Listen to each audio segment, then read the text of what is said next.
Araba topoko lafinaritra topoko vavy amin'ny alalan'ity fampalalam voatika ihany koa no anlorana ny araba ho antsika ny tokantrano antry amin'ity takarivan'ny talata ity dia manasanao anaraka ny fampalalam-baovao hatramin'ny farany itony fahitalavitra ma TV ny tontolo politika ny mahakasika ilay conclave ny tanterahana teny Ivato tamin'ny andron'ny omaly no isan'ny hoentina ho antsika isan'ny tarika fanehoan-kevitra maro ihany koa izay teo amin'ireo mpanao politika samihafa eo amin'ny tontolon'ny asa-panjakana indray kosa dia ny fitokonana izay tanterahan'ireo mpiasa eo anivon'ny etra nisy ny fandrahonana izay tanterahan'ireo mpiasa eo anivon'ny fahaditserana ary ny tontolon'ny mety toetry ny andro ireo no isan'ny hoentina antsika ary amin'ity takariva ity tamin'ny iray ora maraina vao nisaraka ny mpandray anjara tao anatin'ilay conclave teny amin'ny CCI Ivato teny nisy moa ny fifanarahana politika ny vohitra tao anatin'izany saingy tsy ny maro anisa kosa no nanao sony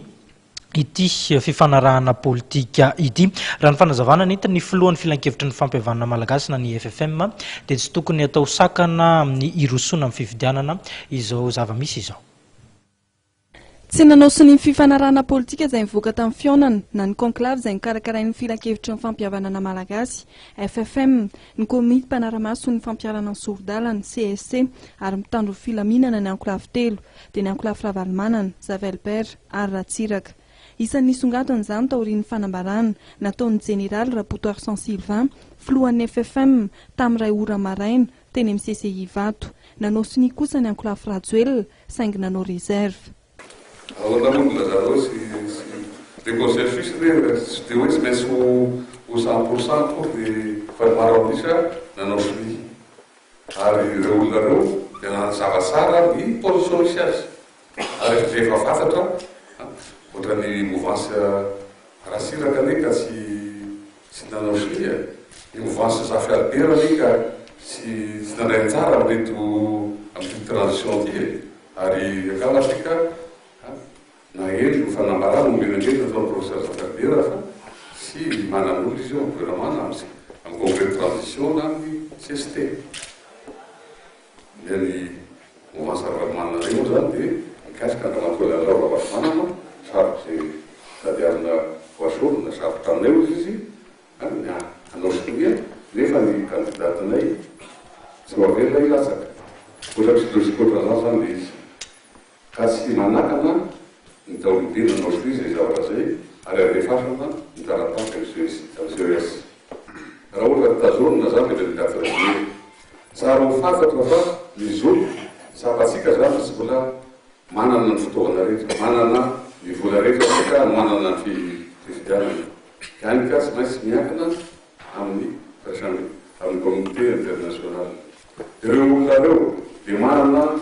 ny calendrier budgétaire ihany koa ohatrany atsika zao rehefa hoe amin'ny faraparany oktobra dia hoe zéro budgeting ka tsy maintsy atao zany le afanandrify ny fangatahantsika fanampina amin'ny calendrier budgétaire reo esendaniny zay esakilany koa le mpanota le bulletin unique zay sara marina fa hitako Afrika du Sud zao taona zao tamboaloha moa dia tenenina fa hoe any Danemark Copenhague ansika nanaovana azy io nefa noho ny fiaraha-miasa misy elitsika sy ny CENI ny Afrika du Sud dia efa ny Afrika du Sud no fanotana nangataka koa zany ireo imprimeur reo fa ohatra hoe mioka ny 10 juin dia nanaivana azy nanao azo. Raha pitso fa 5 volana jona ny fitsarana manokana misanany fifidianana na ny CES ny tokony hamoaka ny fanapahan-keviny mikasika ny sosi-kevitra mivoaka taorian'ity fivoriana teny Ivato ity. Tsy tokony hisakana amin'ny firosoana ny fifidianana izao fe-kevitra navoaka izao araka ny fanazavana nomena. Isan'ny noresan'ny Général Rapoto Arsan Sylvain nandritra ny fotoana ihany koa ny mikasika ireo mpanao politika 9 no sazen'ny vondrona iraisam-pirenena. Afaka milatsaka hovidiana somatsara izy ireo satria tsy nankatona nanao ratification fifanarahana tany Cotonou i Madagasikara, hoy lehibe an'ny FFM.